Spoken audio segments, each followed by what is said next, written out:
this world is coming to. Hey yo, check this out, this is Flavor Flav, and if you want the whole truth, and nothing but the whole truth, so help the whole truth.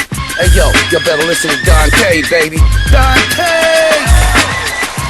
What's going on, guys, and welcome to another great edition of the Dante's Boxing Nation Show. I am your host, Dante, and we have another great show for you guys, as always. First things first, man, let me go ahead and introduce my panel, my man Boxing Ego. Check out his website, boxingego.com. I got my man from Counterpunch on YouTube. Subscribe to his channel, my man Eric Morales. I got my producer in the studio. What's going on, George? Hitting him up again. All right, and let me go ahead and introduce my very special guest in the studio with me. This man right here is a boxing manager. He's putting on a big event out here in Las Vegas at the D Casino. It is on March 12th here in Las Vegas. Like I said, it's going to be on CBS, and he's going to talk a lot about that, and his fighters on there. My man Miles Bailey is in the building. Welcome to the show, man. How you guys doing? All right, guys. Let's get into it. We got a whole lot of stuff to talk about. You know, first things first, as always, I want to always say, man, I appreciate all you guys following and supporting. As always, you guys can go to my website for boxing news, and you can also show your love and you can show your support by buying the DBN shirt, you know, or you could just donate to the cause, donate to me, donate to Boxing Ego, donate to your boy Eric Morales as well. All right, so let's get into it, man. We got a lot to talk about. We're going to talk about the Manny Pacquiao situation, if we could fit it in. We're going to talk about, you know, comments that Abel Sanchez, you know, said about Canelo Alvarez. I want to talk about Errol Spence versus Spence-Algieri, if we could fit all that in. But we're going to start with the big loss. Well, before we're going to talk about my man Miles Davis. Miles Davis, I like that. That's the new nickname. My man Miles Bailey. We're going to talk about your card right now and then get into Manny Pacquiao. So my man Miles, man, you're doing it big, man. You got a card coming up on CBS out here at the D Hotel in Las Vegas. Go ahead and tell me about your heavyweight prospect, man, and putting this card together and everything. Well, the heavyweight, he's an Olympian. He fought with Michael Hunter and Deontay Wilder in the 2008 class. Also, Danny Jacobs was in that class. But Kimdoo is 9-1-1 with 7 knockouts, and he's really on his way. He hasn't fought since the D last time because nobody really wants to fight him. So what we're doing now, we're going to put him on some undercards in Vegas, and we're going to do some things with him. He was sparring with Marcellus from Floyd Mayweather's gym, and he did really well. If you go look at it, it was a 4-round fight, and it was really good. It was a sparring match, but he did really well against Marcellus, and Marcellus is one of the toughest upcoming prospects in that Mayweather gym. Yeah. No doubt about it. Marcellus will tell you in a heartbeat, I beat up anybody in the gym. So, I mean, if your boy Boykin did good against Marcellus, you know, he must be pretty special. But, you know, we're going to have him in the show and have him talk, you know, when he come back out here to Vegas, you know, hopefully we can even catch him before your show, right? Correct. He should be here within the next 10 to 12 days. And I talked to him last night. He's rearing and ready. I was talking to a few people about training him because Floyd Sr. even said that he was thinking about doing something with him. So that's what I talked to Floyd Sr. about yesterday. Okay, that's what it is. And Zab Judah's going to be in the main event. Do you know who Zab Judah's facing? He's fighting a guy 15-4-2. I can't call the name off the top of my head, but Sal from Final Forum is the promoter, and he'll give me all that information in the next 24 to 48 hours. Or next time I'm on the show, I'll have everything lined up. Okay, and that's what it is. And you guys seen, do you still have the picture up, George, or you just already switched it? Just giving you guys a little shot. That's your boy Boykins right there behind us, right next to Barry Tompkins. Barry Tompkins, right next to Barry Tompkins. So that's what it is, man. All right, man. Well, you know, we'll be talking a lot more about that, you know, like I said, leading up to the fight. But let's go ahead and talk about some recent news, guys. We don't have a whole lot of time, so let's talk about Manny Pacquiao. Manny Pacquiao just recently took a big loss this week. I'll say a real big loss. You know, when you get hit in the pockets, that's one of the biggest losses. He just got dropped by Nike by basically saying that animals are smarter than gay people because animals, they know the difference from sleeping, with the same sex. And it's so funny because me and George, we was talking about it before the show, and he said the exact same thing. Matter of fact, I'm gonna let you say it. I was gonna say it in my little script, but what do you think about him saying that, George? It's totally ridiculous. I mean, to say something like that is just is stupid. I mean, I've had male dogs out humping other male dogs, and females doing their thing. So that was just ridiculous. Yeah. I mean, it's like even if you have the belief, it's just the logic doesn't even make sense because once again, like I said, George, he took the words out of my mouth. I was going to tell you guys, I go to the dog park with my dog, and every now and then it'll be a dog trying to hump my dog, and he be like, "Hey man, I don't play that." You know what I'm saying? My dog, he'll go off, and I'm looking at the owner, and he laughing. I'm like, "This ain't funny. You need to get your dog, man." You know what I mean? This ain't no damn girl over here. So that's one thing right there. But also, and I'm going to let you guys, of course, talk on this as well. But this is my whole thing. People try to say stuff like Floyd Mayweather is dumb. People on a coincidental list, they're dumb. They can't read and all this kind of stuff. I'm not going to call Manny Pacquiao dumb. I'm not going to say that. But I will say, when you are a politician, regardless of what you think about, gay people and all that kind of stuff, it would just seem to be common sense that you would know that is definitely not politically correct to say, and it'll definitely affect your career. I mean, this is a man that's trying to run for president in the Philippines. Okay? Now, if you're Donald Trump, you could probably get away with it. You know what I mean? Because he got $1 zillion, so he don't need no damn endorsements.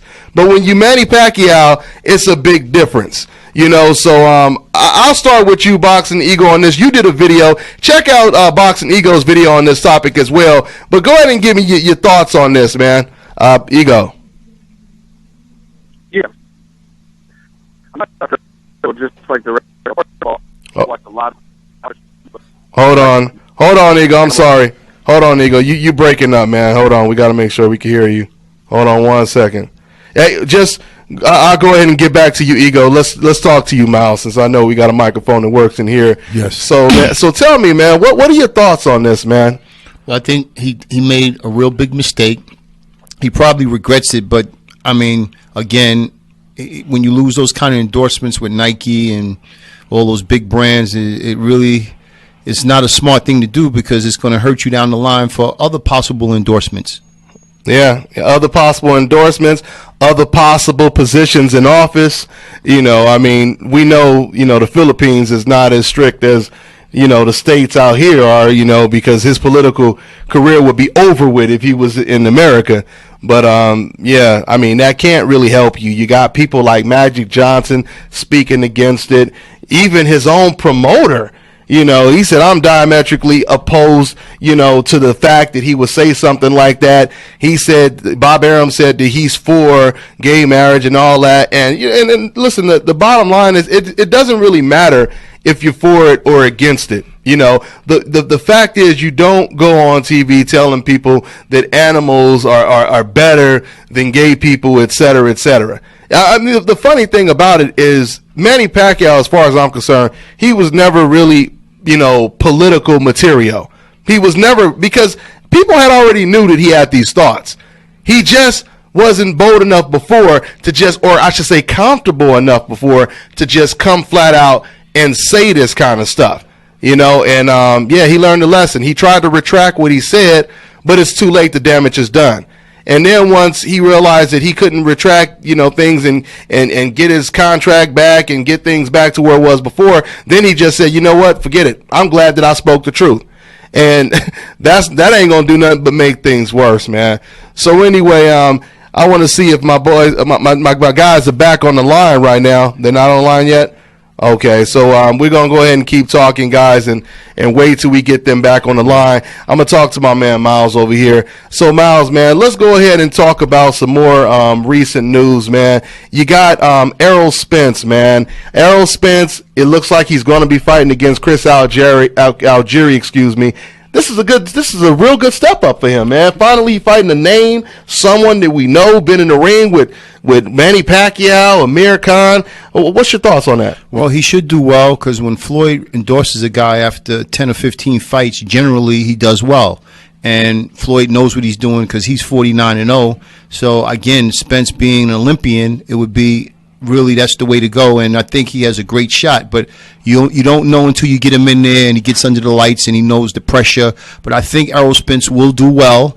I mean, it's not a shoe-in like the other fighters we were talking about when Canelo's going to fight Khan, but it can go either way. You'll be splitting hairs. It can go either way. Yeah, I mean, we're going to know a lot more about Errol Spence in a fight like that. I really commend Chris Algieri for taking the fight. I believe it was said that Chris Algieri, he was offered the fight before and he turned it down. For whatever reason, he turned it down. But man, Al Heyman ain't no joke, man. Al Heyman makes it happen, man. I mean, just like the Broner Porter fight, that looked like a fight that could never be made, right. But Al Heyman, he made it happen. This is another situation. I had also heard that before Guerrero, fought Keith Thurman, there was a time when Guerrero, he turned that fight down. Al Heyman, he made it happen. So he made this fight happen. I commend Chris Algieri for taking the fight. I think he has a style that will tell us a lot about Errol Spence. This is a very, very competitive fight. And Miles, on top of this, they're saying that the winner of this fight becomes the IBF mandatory for Kell Brook's belt, man. I mean, is that premature or what? Well, Kell Brook they were talking about him fighting Mayweather, so again, this is like the acid test. This is where you test your guys and you step up to that next level. And this is where it's at, because you can't keep fighting tomato cans or pushovers or cherry pickers, because what's going to happen when you step up to this level that you need to be at, you're going to fail. So they're taking the right course with this young man. Mm-hmm. Who would you say right now, Miles, is the most dangerous welterweight in the division? You got Keith Thurman, Kell Brook, Sean Porter, Danny Garcia, Errol Spence. Well, I would think the hardest hitting puncher would be Sean Porter and then Keith Thurman. But Kell Brook, when he comes over here, I've seen little of him, but those two guys, Keith Thurman, Keith Thurman and Sean Porter, those are the two top guys where nobody really wants to fight those guys. That's why they put them together, so one is going to knock off the other, and then it'll be a time in between before they get a shot. But whoever wins that fight, there you go. That's going to be the top dog in that division. Mm-hmm. Who are you slightly leaning towards? Well, I like Sean because he's a harder puncher, but Keith, he's durable too. But as I said, I know Porter personally. I followed his career. When he came out, he even in the amateurs, he was fighting 165. That's what Danny Jacobs had mentioned, that that Sean is a very hard puncher, and that's why when he fought Broner, he did really well. I mean, he got dropped, but that was kind of like a flash knockdown. But he had beat him 11 out of the 12 rounds, so there it goes there. But if I had to pick, I would go with Sean. But Thurman is a real tough cookie. Nobody really wants to fight him. Yeah. And that just shows how competitive this fight. Are you surprised that a lot of people are just, I don't know if it's just, are they just looking at the undefeated record when it comes to Keith and just, the fact that he's a knockout artist? Because you bringing up some good points, Miles. A lot of people don't give Sean Porter enough credit when it comes to his power, his skill and everything. A lot of people just looking at that undefeated record, I believe, and the natural power of Keith Thurman. Does that surprise you, so many people leaning towards Keith Thurman? Yeah, but if you look at Sean, he only has the one loss, because when he went through the other guy over in the Kell Brook, that was tough, but he beat the other guy at the Barclays Center. I was there live. Was that Paulie Malignaggi? I mean, it was just... That was an impressive performance. Nobody did that to Paulie. Right, and I thought it was a bad fight for Paulie. Then my daughter was there with me, one from Ringside VIP, Barbara. I told her, she said, well, why would you say that, Dad? I said, because Paulie doesn't have a punch. I mean, he's a good fighter, but his ineffectiveness to hit, especially coming up from the lighter division. If you check out his record, I think he had 3 or 4 knockouts, maybe 5 the most. Mm-hmm. Where Sean was the real deal, coming down from 165 in the amateurs and doing well, hitting hard, because Danny had mentioned that. Danny Jacobs, who went through Peter Quillen in one round. So when you see this and you watch this, and like I said, I've been in the boxing game since 1980, 36 years, and I know the guys that can punch. Mm-hmm. Yeah. And that's a great assessment. That's a great breakdown. Yeah, I've been telling people for the longest, Miles, that I think that I'm not going to really pick a winner right now because I'm too close to covering, both guys. But I will just say this. Keith Thurman said he ain't going to hold. He said he ain't going to hold like Kell Brook. And if he don't hold, man, that's going to be even more dangerous of a fight. What you will see is like when Hearns and Hagler fought. Great fight. The first 3 rounds, but the first round, it was such a hard fought. It could have went either way. Mm-hmm. Both guys got hurt and stunned. And that's what's going to be if Keith Thurman comes out there and starts throwing rockets, because that's all Sean is going to do. Yeah, that's all he's going to do. He's going to be all over him like white on rice. Real quick, Eric, are you there? Okay, because he sent me a text, said he was still on. So we're rebooting the system, trying to get my guys back on the phone lines. But man, that's a real good fight right there, Miles. Let's also go ahead and talk a little bit about Mayweather, man. Mayweather, we talked about this on the phone the other day. Correct. Mayweather, he said that he's planning on probably coming back, fighting Danny Garcia, and competing with that Canelo versus Khan date. Is that a good fight, and what do you think about him competing with Canelo Khan? That's good, but I think it's a little premature because he started off a little late, because that card is already etched in stone, ready to go, and you're talking about fighting Danny. This is already March, and if you're trying to do it in May or late April, I don't know what the date is he's talking about. It would be May. That's a good point. Yeah, you really like not shooting yourself in the foot, but the last couple of fights Mayweather has had, he's won, but they weren't star-studded like when he fought Maidana. People saying he's holding or, he's not really fighting. He's defensive fight, which is not his fault. It's like in football when the Baltimore Ravens, they were defensive. So Floyd is a defensive fighter, and people know what they're getting. But if they did it in September, which they're probably going to shoot for, and Floyd wants to crack that number 50, and that's the real deal. So there it is on that. And I got to say real quick, I got to slightly disagree with you. I know a lot of people say this, Miles, but I don't think Floyd is a defensive fighter because of the fact that he usually lands more punches than everybody he's facing. Against Maidana, a dude who just runs all over you, and is laying and leaning all over you, I think the majority of fighters, they're going to, tie him up a little bit more. But that first fight. That's what they're saying. That was a great fight. Yeah, the first fight was good. Yeah, and I mean, even the second fight, I mean, good. Yeah, you have to adjust. You know what I mean? You can't do the first thing you did and make it close and mess around and take a chance of losing, to prove a point. The point that Floyd Mayweather wanted to prove is that he could dominate him just like he dominated Castillo in the rematch. Correct. So, yeah. But, I got my guys back on the line. Ego, Eric, you guys there? Yes, sir. All right. Okay, that line is working. Ego, you there? Ego. I haven't heard him call back in quite yet. Okay. Let me go ahead and text him and tell him he probably doesn't know what's going on. Then I'll start with you, Eric. So what do you think about the news? Let's go back to Manny Pacquiao, man. Were they a little too harsh on him? You got Magic Johnson talking. You got Bob Arum that's against what Manny Pacquiao said. I mean, what's your thoughts on the whole situation there, Eric?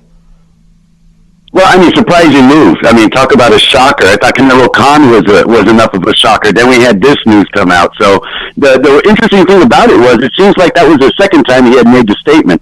He had made an initial statement of, I guess he didn't support same-sex. Comes back in, a reporter asks him again, and he just comes out with that one-liner. And wow, talk about an eye-grabber. Nike definitely paid attention. I'll tell you, it's just interesting to see it as far as why a person of his stature, as you mentioned, with the political, all the political things behind him, would say such a thing. And, one wonders if maybe this is something you heard in Sunday school and decided to repeat it. So I'm real curious about the whole event. It's just baffling to me. And, it's real sad. You saw Peyton Manning's legacy get tainted.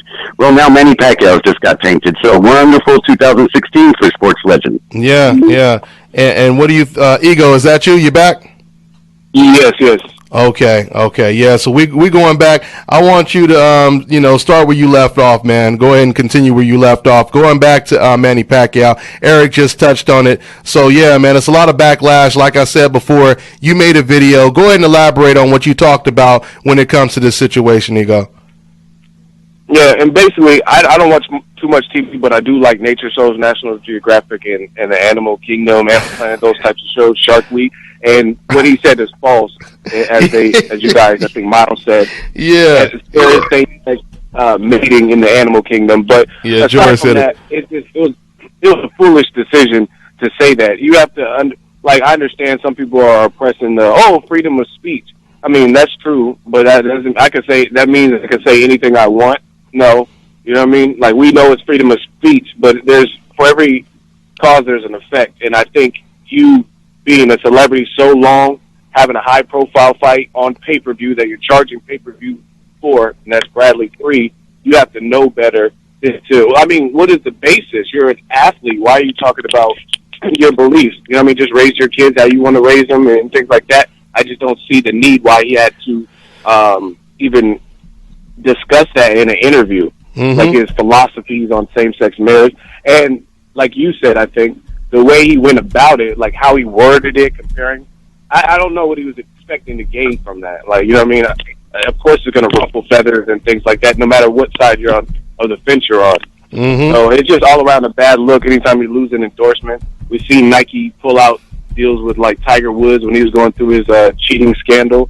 So this is no different. They're not going to want that unnecessary pressure and heat on them and their company by sponsoring an athlete who has views like that. We've seen it happen to Chick-fil-A when they were talking about gay marriage and stuff.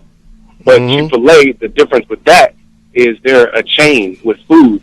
Pacquiao, people don't have to watch his fight. I mean, people don't have to eat Chick-fil-A either, but it's a little bit different. It's not like a one face you can point the finger at. But Pacquiao is a brand. He is the brand. Yeah. And let me ask Eric this. Like I was saying earlier, Eric, if he was in America, his political career would be over. You know what I mean? So, but of course, they're a little bit more lenient out there in the Philippines. Do you think that this is going to really affect him, trying to run for president and just his political career in general? Will it affect that kind of stuff, or do the Filipino fans just love him so much they don't care what he says? Well, no, I think definitely they care what he says, and I think that's where all the backlash comes from. I think this was, it was pretty offensive to the Filipino people as well. I'm not sure. I mean, I don't know. I don't watch the news telecast, but I'm assuming that they would have been offended by the language that he used. He should have just left it at he doesn't support gay marriage. That's enough. But you got to keep going. Yeah. And so in that kind of case, I really doubt anybody would really support that kind of speak or that kind of talk outside of his church. So it's real unfortunate for him. I don't think in America he would survive. But first of all, as an American boxer, I don't think he'd make it to Senate in the first place. So, but maybe if he played basketball or another sport, he'd have a chance. But boxers don't really have a good luck making it into politics as much as the other sports. But in the Philippines, he's a legend over there. That's the main guy. But in America, this guy would just be, Twitter would be having his way with him, as they are already, but it would be even worse. Yeah. So we'll see. We'll see if he can recover. Yeah, the thing that trips me out, too, is, like, there's some people in favor of what he said, but this is the thing. I think Pacquiao should have took a side and stuck with it. If you felt you had to get that off your chest and that's your opinion, and you just had to say it and it was worth losing endorsements and multi-million-dollar contracts to say that, then you should have just stuck with that. But after he said it, he went on record and went to his Twitter feed and said, "I'm sorry for hurting people," and put out a public apology, I'm assuming damage control. And then I'm reading articles today after Nike dropped him, and I guess he's like, "Oh, well, I'm already dropped now." And now he's saying he's glad he said it. Yeah. I saw that article. I seen an article, and he's basically saying, "Oh, I'm glad I said it because I was just being truthful with myself, and I told the truth." So it's like, it's too all over the place. You should have just said it and then ran with it and dealt with all the heat and the backlash, been in the hot seat. But then you did a public apology, and then now you're saying, "I'm glad I said it," basically. Yeah. Somebody, his PR person, needs to step it up and let him know, you know what I mean? Conference with him. You know what I mean? They need to let him know, coach him a little bit better. They need to keep some tape around that boy's mouth, man, because every time he says something, he screw it up. I mean, I'm just being real. Because if you remember recently, Tyson Fury was under fire for saying comments that were perceived as homophobic. But after he apologized, it was just that. He just left that, and then he just jumped in the ring with Deontay Wilder and started talking about boxing stuff again. You know what I mean? That's the smart way to do it. Like, if you're going to apologize, just leave it at the apology and bounce back, or just if you make your bed, lie in it. And if that's your opinion, you want people to judge you from that, and then just run with that too. Well, Igor Dante, what did y'all think about Ariza backing up? I didn't read the full article, but the headline reads Ariza backs Pacquiao. Anyone read that one to see what was going on there, or was it just a blasting of Bob Arum again from Ariza, Alex Ariza? You know what? I didn't hear about that. I didn't hear about that. I just heard about Magic Johnson reacting and Bob Arum. I didn't really hear what Ariza had to say. But the bottom line is, this goes back to what I said at the beginning of the show. I'm just going to be straightforward. There's going to be people that are deep down going to completely agree with everything that Manny Pacquiao says. And then there's going to be people that are going to be against what he says. The bottom line is, if you want to be a politician, why would you say something like that? And I won't even say as a politician. Yeah, I have to agree with what Eric just said. Why you couldn't just leave it at, I don't support it. It's nothing wrong with saying that. I don't support it, and leave it at that. If you could say, if they want to do whatever they want to do, leave it at that. I don't support it, but hey, to each his own, and leave it at that. But it's like a reference I always use, or an analogy I always use, when I say, when you got people in the crowd, you guys been to boxing matches where you see fans from Poland, rooting on Fanfara, and they got flags, and you got fans from the UK rooting on Ricky Hatton. They're playing drums, and they're supporting their own team, their own country. That's cool when you do that. But just because you're supporting your own country, you ain't got to turn around and start throwing rocks at the team that you guys are going against. You know what I mean? And that's what happened with Manny Pacquiao, unfortunately. He started throwing rocks, at the rival team. But going back to I got a question. I got a quick question for the panel too. What do you think the Pacquiao Bradley numbers would be? A lot of people weren't really with, and minus 300,000. How much? Minus 300. Whatever the number is, minus 300,000. Oh wow. Excuse me. What's the number? Final number? Hey, I thought Pacquiao Bradley probably do. I don't know. That's a hard one to tell. No one knows what they want to see the third time on pay-per-view. 550,000. Yeah, I mean, go ahead, Dante. I'm sorry. No, go ahead. We playing the prices right now. So, Miles, you're going to have to jump in too, man. What you think the pay-per-view numbers is going to be, man? It's definitely going to be less than what they were, maybe half or a quarter less than what he was, because you got a lot of people with money that are on that side of the fence that are not going to support what he just said. Yeah, and then also you got to wonder if he's going to be up like Donald Trump, though.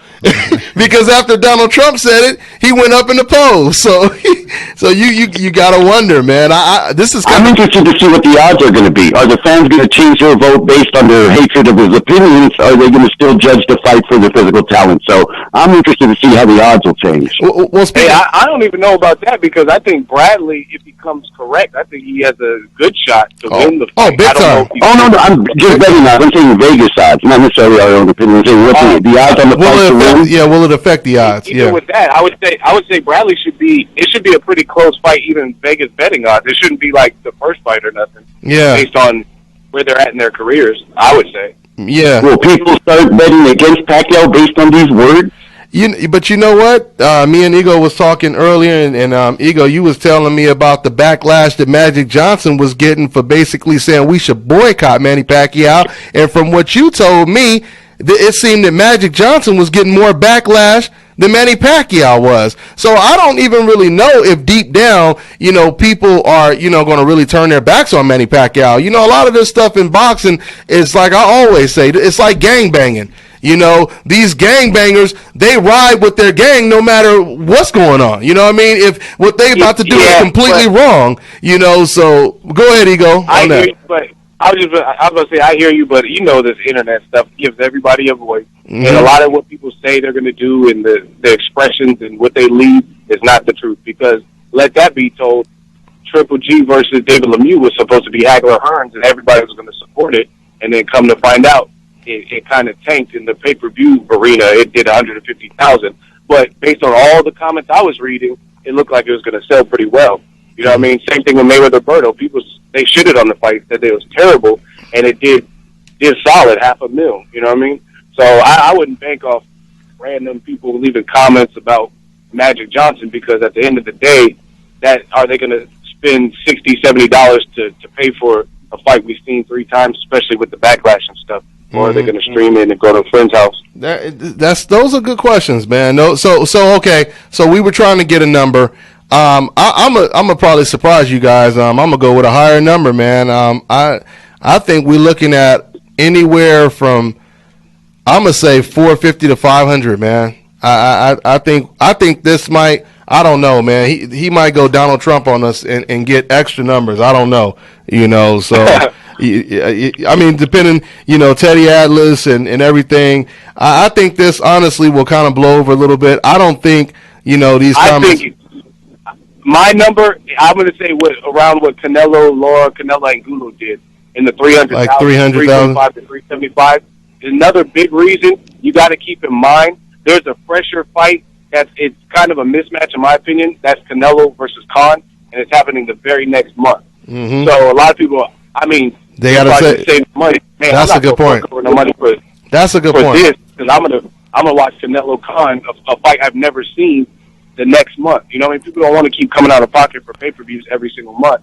So I think that the fact that Canelo Khan is happening the very next month in May, I think that hurts the numbers too, aside from the whole gay comment hatred thing. Yeah. That's a good point. So, Miles, you already gave a number. Go back to what you was talking about before, man. Well, we were talking about the Floyd Mayweather-Danny Garcia fight. And again, why Floyd, if you notice, I think he's going to fight because he keeps bringing it up. He brought it up a few times saying he could shut this down. One of my buddies, Farad Pinchback, called me up from New York and said, did you see what Floyd said? And I don't know if he can really shut it down, but what he's doing, he's going to boost what's going to happen with him and Danny, because now people can't say anything because they're both undefeated. You got two champions, and Floyd is going for number 50. But it would hurt it a little, for people to say, I don't know exactly when they're going to fight, but they want to see that fight. But back to the Pacquiao thing really quick, that might go well if Floyd's talking about fighting him in a rematch. So people would see that fight because now they want to see how Pacquiao's going to do. And if he does well, now they'd be looking for him and Floyd to fight again, because Floyd would want that fight because that's a little easier fight because how easily he handled Pacquiao. I don't think Pacquiao can beat him. Danny, is like a wild card. I still think he could beat Danny, but Danny opposes a better shot than Pacquiao because he's younger, he's stronger, he's on the uprise, he's a little swifter. And Pacquiao, he's a little swifter. Yes, Pacquiao was on the other side, so he's been losing. He's got knocked out a couple of times. He got 7 losses, and Mayweather really, and again, nothing to take away from him, but that was a glorified sparring match. I mean, it was good for him because he made in excess of $275 million. And who wouldn't want that fight again? I'm talking about him. Yeah. Any man in their right mind. If I can make almost $300 million for fighting this guy again, I'll be knocking down barriers to get to that. Mm-hmm. Yeah, and no matter what fans say, oh, it was such a garbage match, it was this, it was that, they're going to pay for it. Correct. If it's a rematch, we're going to see at a minimum 2 million pay-per-views at a minimum, and that would still be huge, because the first one was 4 million. So I wouldn't be surprised if the rematch is 2 to 3 million. Especially if Manny looks good in this next fight. If Manny goes through this guy and they hype it right, they'll be right on course, because the Stephen A. and his man on the morning, they always talking about Skip Bayless, because that's his man. He always talk about Pacquiao this, Pacquiao that, and all they need is one good fight, and if he should somehow either knock Bradley out or do really well and say he's back, and they could use the torn rotator cuff as the excuse, like anything, that's what's going to sell. Yeah, but does Bradley have a chance though, Miles? Oh, of course, Bradley. I think because I happened to bet on Bradley the first time because he was 7-2 and 9-2, so I made some money. But now Bradley looks good. I think Bradley personally is going to win the fight because of Pacquiao is not the same fighter. But if somehow Pacquiao reverses time and goes back and digs into that fountain of youth and somehow wins and looks well, then of course. But I kind of think this is his last hurrah. He's just getting the money because Arum is cashing out, and that's my opinion on it. Yeah, I think the momentum is on Tim Bradley's side. He got the little Creed thing going on right now. Yeah. Even though Creed didn't win, in the main event against what was his name, Bellew. Right. Pretty boy they call him or something like that. But anyway, I think the momentum is on Bradley's side. The confidence is there. Of course, Brandon Rios is not a Manny Pacquiao, but your confidence is going to go through the roof. Right. You knocked out a guy. They can use all the excuses they want, but you knocked out a guy who had never been knocked out before. Yes. And that was with people criticizing you hiring, a new coach at the last minute, and it turned out to work. Correct. And I'm looking at Tim Bradley workout. I'm picking Bradley too, man. Yeah. I'm picking Bradley. We in the minority minority, no doubt about that. But I'm looking at the angles that Teddy Atlas, he got him on them angles like crazy, man. And if you go back and you look at the first fight once again, I ain't gonna talk too much about it, but you look at the first fight once again, you watch those first 3 rounds and you watch the last 3 rounds. Tim Bradley was landing the majority of the punches. He was confusing Manny Pacquiao with angles. He was taking away the left hand from Manny Pacquiao for the most part, you know, and that wasn't even 100% Tim Bradley throughout those whole 12 rounds. Not in the first fight or the second fight. So, I mean, let's hope, you know, nobody like Manny Pacquiao's mom puts a hex on Tim Bradley, you know, or something like that. But hopefully, you know, there's no injuries and both of these guys are 100%, you know. So let's move on. If you guys want to touch on that, you can. But let's move on, guys, to talk about a little bit more recent news. Me and Miles, we talked about some other stuff going on when we lost you guys on the line. Let's go ahead and talk about this Errol Spence fight. Eric, I think this is a real big step up for Errol Spence. I like the fact that he's finally fighting against a guy who's been in the ring with big names. I mean, what do you think about this step up?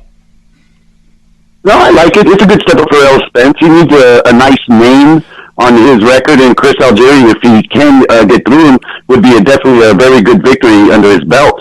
I believe Spence-Algieri has almost 2 to 3 inches on Errol Spence. I remember seeing Errol Spence, he only looked like 5'7" to 5'8", so, I mean, he's good. I'm not saying that this is an easy fight for Errol Spence or an easy fight for Algieri, but with both of these guys coming in the way they're coming in right now, I think Spence-Algieri's last fight was against Khan, right? I think he lost that one. Am I correct, or did he fight again? He lost. That was the last. Oh, no. He fought against another guy. No, he fought Eric Bonet. Yeah, Eric Bonet. Yeah. All right, I didn't see that fight, and I do apologize about that one. I didn't get to see his last fight then, but I saw the one against Khan. He finished that fight strong. This would be a good measuring stick to see exactly how good Errol Spence is. Yeah. If he wins in dominant fashion, hopefully we get to see him in the title fight soon. If he struggles, I'm not saying the way, struggles real badly or even, split decision victory, he may need another fight or two. So it's a great measuring tool. I love to see that matchup. And Spence-Algieri just seems to be going after every next PBC guy to the next. It's amazing the fights that he's getting since he's joined that company. Yeah. And listen, I don't know if you guys heard what I was saying earlier, but once again, man, I know these fans, they're going to hate it, but you got to give credit once again to Al Heyman, man, because this is a fight that Algieri turned down before.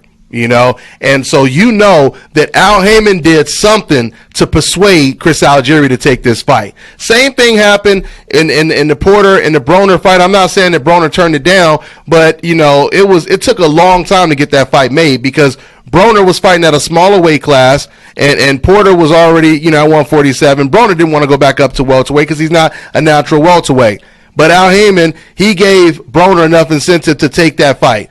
And then you got Robert the Ghost Guerrero. He turned down the Thurman fight, many times before. At least once for a fact. He turned down the fight. And Al Heyman, he persuaded him to take the fight. So he gave him incentive. I was under the impression that it was under consideration. Has it been signed?